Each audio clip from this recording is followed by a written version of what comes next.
उत्तम, अति उत्तम। प्रतीत होता है कि वनवास का प्रवास आप पांचों भाइयों को बहुत भा गया है। प्रणिपात। मैं यहां आप पांचों को कुछ स्मरण करवाने आया हूं। भले ही आप सबको इंद्रप्रस्थ वापस नहीं चाहिए, परंतु उन खुले केशों का क्या जो न्याय मांग रहे हैं। इस भांति वनवास के प्रवास का आनंद उठाकर आप इन खुले केशों को न्याय दिलवाएंगे।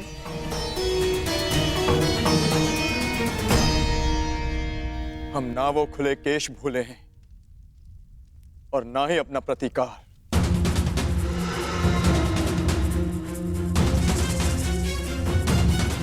हम युद्ध की तैयारी कर रहे हैं माधव। जो युद्ध होगा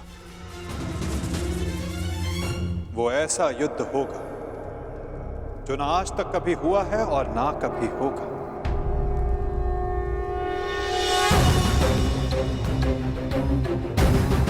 तुम्हें पता ही नहीं पार्थ कि युद्ध में तुम्हारे समक्ष कौन कौन होंगे। दुर्योधन, दुशासन, जयद्रथ, द्रोण, भीष्म, अश्वत्थामा और सबसे महत्वपूर्ण योद्धा अंगराज कर्ण।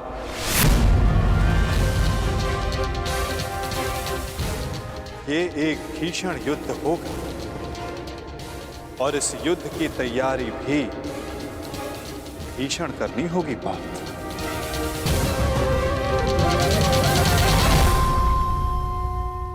तो हम क्या करें माधव? हमारा मार्गदर्शन कीजिए। जब लक्ष्य कठिन हो तो मार्ग भी सरल नहीं होता पार्थ। एक कठिन मार्ग से जाना होगा, एक कठिन यात्रा करनी होगी पार्थ।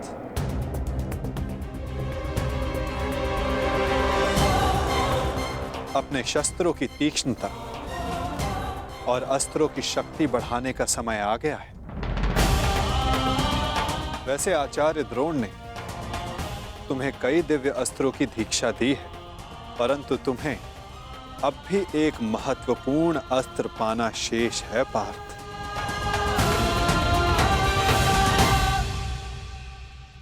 पशुपतास्त्र।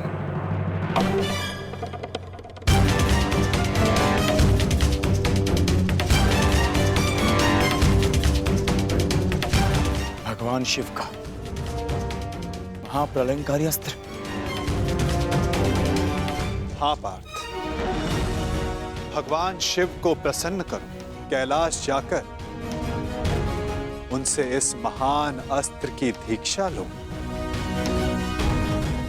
चूंकि युद्ध में सर्वाधिक आवश्यकता तुम्हें इसी अस्त्र की पड़ेगी। ठीक है माधव, जैसा आप चाहते हैं वैसा ही होगा।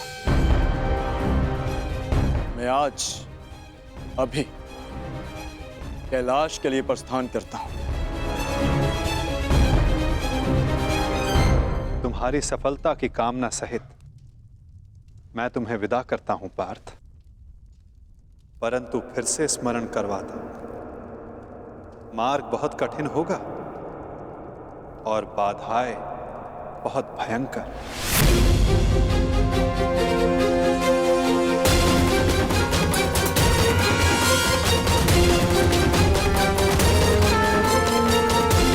द्रोण ने तुम्हें कई दिव्य अस्त्रों की दीक्षा दी है, परंतु तुम्हें अब भी एक महत्वपूर्ण अस्त्र पाना शेष है पार्थ। पशुपतास्त्र। परंतु फिर से स्मरण करवाता हूं, मार्ग बहुत कठिन होगा और बाधाएं बहुत भयंकर। परंतु आपने ही कहा था ना माधव, यदि लक्ष्य कठिन हो तो मार्ग सरल नहीं होता। आज्ञा दीजिए माधव। यशस्वी भव।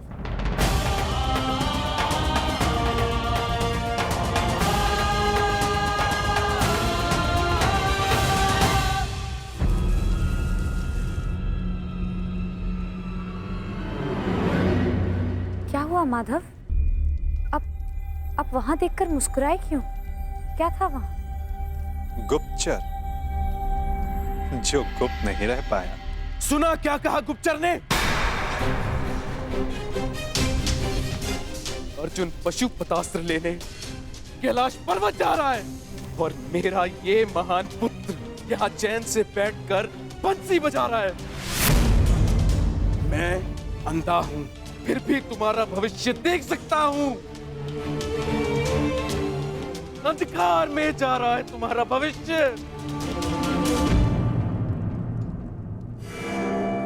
महाराज, आप व्यर्थ ही चिंता करते हैं। अर्जुन का कैलाश पर्वत पहुंचना सरल नहीं होगा। अस्त्र पाना तो बहुत दूर की बात है। अच्छा, तुम भूल रहे हो गांधार राज, अर्जुन बली है, हठी है, पराक्रमी है। यदि उसने वो अस्त्र पा लिया तो तुमने उसे रोकने की क्या व्यवस्था की है?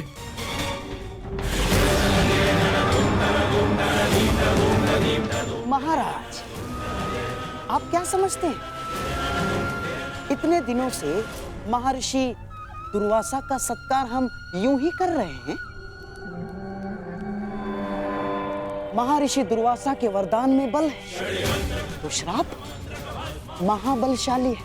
उस अर्जुन ने अपनी यात्रा प्रारंभ तो कर दी है, परंतु दुर्वासा के श्राप के अग्नि से अर्जुन समेत सभी पांडव जलकर भस्म हो जाएंगे।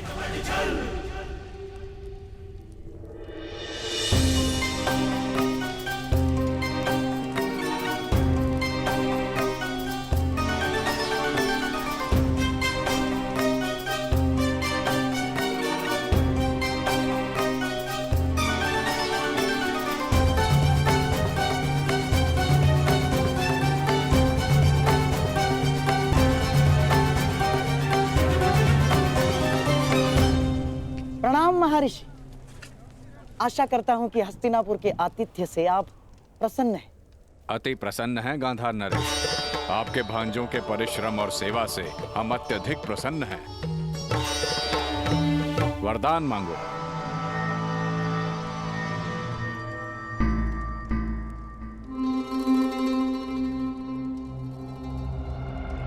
क्या हुआ गांधार नरेश? आपकी आंखों में अश्रु क्यों हैं? क्या करे महर्षि, पांडवों का स्मरण हो आया मुझे।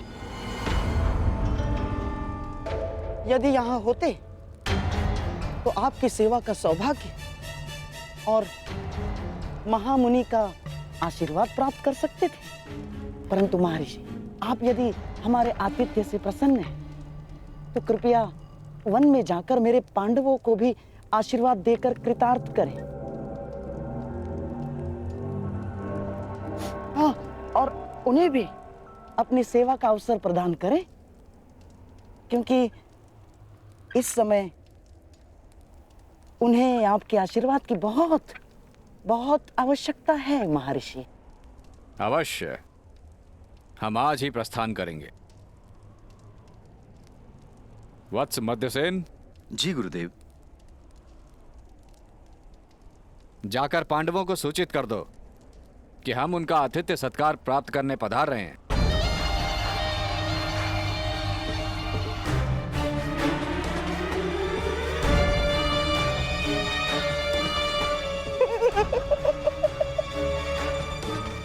भूखे ब्राह्मण के श्राप से अधिक विध्वंस कुछ नहीं होगा दुर्योधन। और विशेषकर तब जब ब्राह्मण दुर्वासा जैसा हो, जिनका क्रोश और श्राप दोनों उनके वश में नहीं होते। बेचारा अर्जुन पशुपतास्त्र पाने से पहले दुर्वासा मुनि का शापास्त्र पालेगा और उसमें भस्म हो जाएगा। अब तुम ही बताओ दुर्योधन, पांडव 10,000 शिष्यों के साथ दुर्वासा को भोजन कैसे कराएंगे?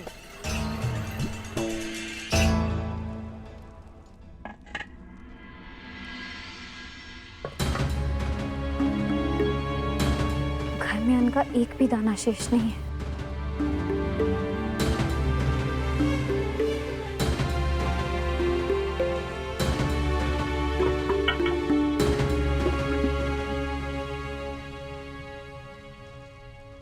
प्रणाम।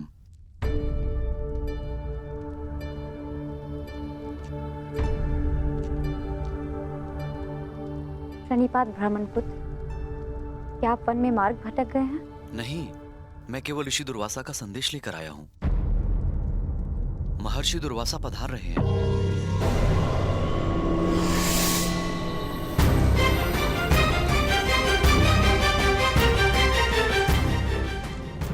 निवेदन है कि उनके और उनके 10,000 शिष्यों के सत्कार की व्यवस्था करें।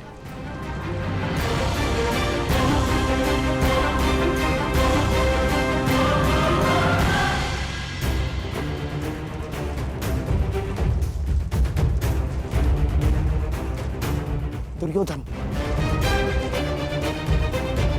जो काम लाक्षागृह नहीं कर पाया, वो काम दुर्वासा का श्राप अवश्य करेगा।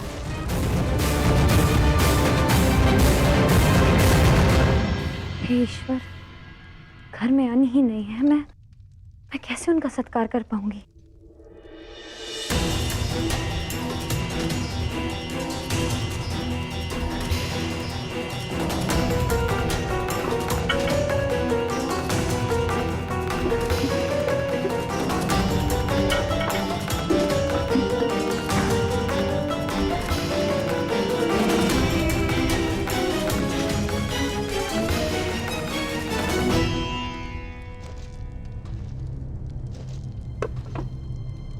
लगता है महर्षि दुर्वासा पधार गए हैं। हे गोविंद, अब बस आप ही का सहारा है। रक्षा कीजिए गोविंद, सहायता कीजिए।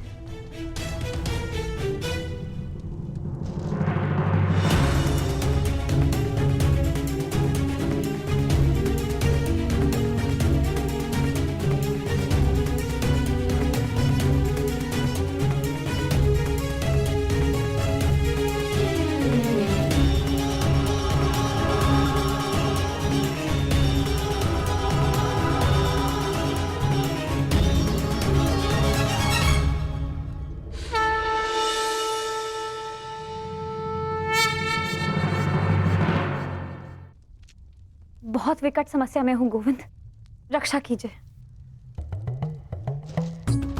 सखी, भूखे पेट मुझे कुछ नहीं सूझता।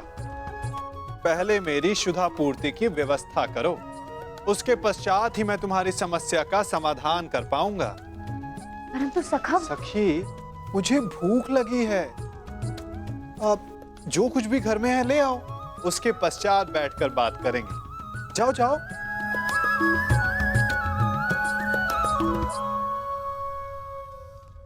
सखी, ऐसे क्या देख रही हो? तुम्हारा सखा भूखा है।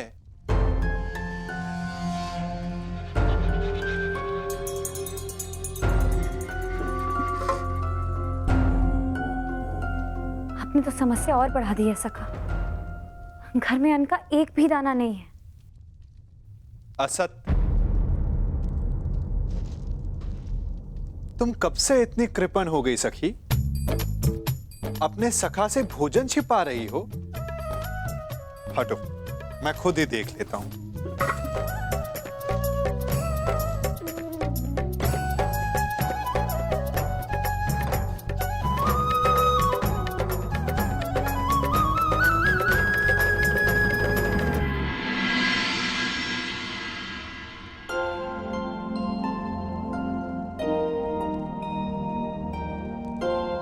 कहा था ना, अपने सखा से तुम भोजन छिपा रही हो।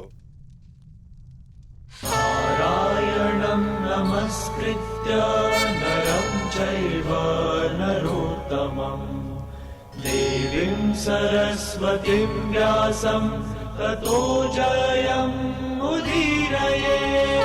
नारायणं नमस्कृत्य नरं चैव नरोत्तमम् देवीं सरस्वतीं व्यासं ततो जयमुदीरये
आनंद आ गया सखी।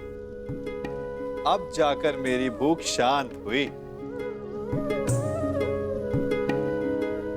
अच्छा, वो समस्या क्या थी, तनिक बताओ।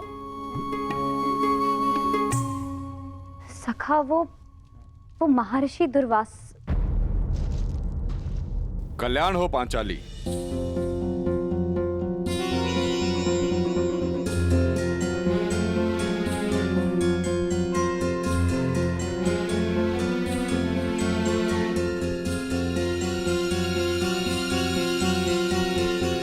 प्रणिपात महर्षि। अखंड सौभाग्यवती भव।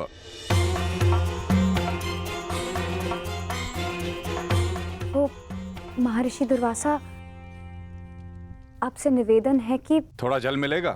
जी जी जी।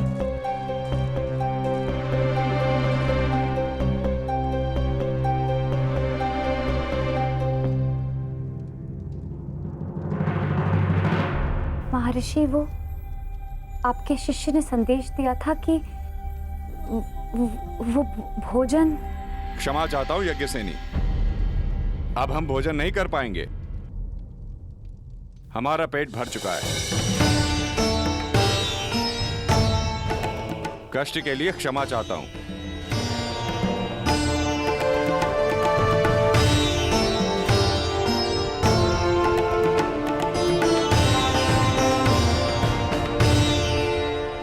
प्रणिपात ऋषिवर।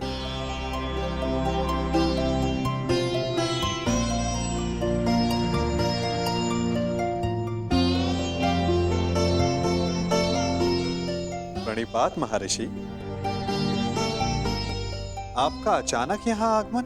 मुझे शकुनी ने कहा था मैं यहां आकर पांडवों का सत्कार ग्रहण करूं।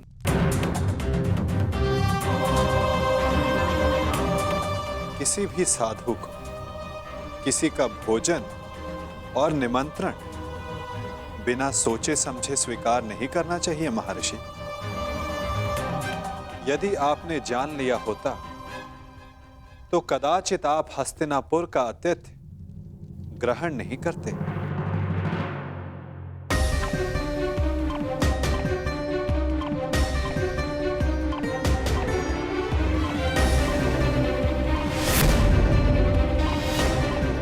जीतने वाला दूसरे के राज्य पर 13 वर्ष का अधिकारी हो और हारने वाले को 12 वर्ष का वनवास और 1 वर्ष के अज्ञातवास पर जाना होगा। उन कौरवों ने केवल तुम्हारे साथ ही नहीं अपितु मेरे साथ भी छल किया है। छल करके उन्होंने मुझसे तुम्हें श्राप दिलाने की योजना बनाई। मैं उन्हें अभी भस्म कर दूंगा। नहीं ऋषिवर, आप ऐसा अनर्थ नहीं करेंगे। वरों का नाश करना हमारी प्रतिज्ञा है। तो मैं तुम्हें आशीर्वाद देता हूं कि तुम अपने प्रयोजन में अवश्य सफल होंगे।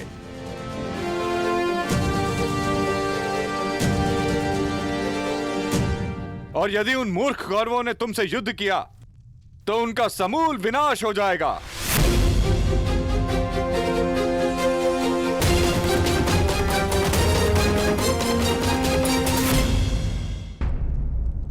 वाह शकुनी, वाह! क्या उत्तम प्रयत्न किया है तुमने। श्राप दिलवाने गए थे पांडवों को, वरदान दिलवाकर लौटे हो। तुम्हारी तो जय जयकार होनी चाहिए, जय जयकार। समझ में नहीं आता कैसे पांडवों से हस्तिनापुर की रक्षा की जाए और कैसे अपने इस मूर्ख पुत्र की सुरक्षा की जाए। मैं बताता हूं कि क्या करना है।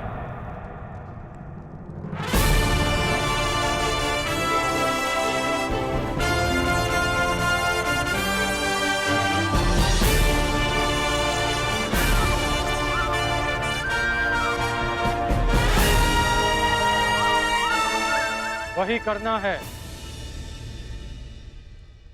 जो गांधार राज युवराज को कभी नहीं करने देना चाहते हैं।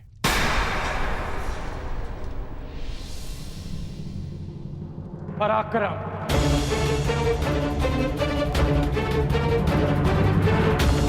यदि अर्जुन अपनी शक्ति बढ़ा रहा है तो हस्तिनापुर को भी अपना बल बढ़ाना चाहिए। परंतु कैसे बढ़ाओगे बल अंगराज? क्या मेरे सम्राट दुर्योधन को भी कैलाश पर्वत भेज दिया जाए अंगराज? नहीं गांधार राज, ये संभव है दिग्विजय यात्रा करके। दिग्विजय? हमें भारत के सारे राज्यों को हस्तिनापुर के छत्र के नीचे लाना होगा, क्योंकि युद्ध तो होना ही है और युद्ध में सैन्य शक्ति का महत्व किससे छिपा है। हमें दिग्विजय करके हस्तिनापुर का बल बढ़ाना होगा।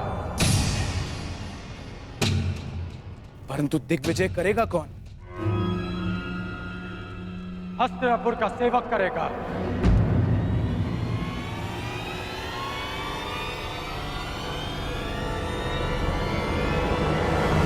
मैं करूंगा दिग्विजय यात्रा। यदि अर्जुन तपस्या से शक्ति प्राप्त करेगा तो मैं अपने पराक्रम से हस्तिनापुर का बल बढ़ाऊंगा।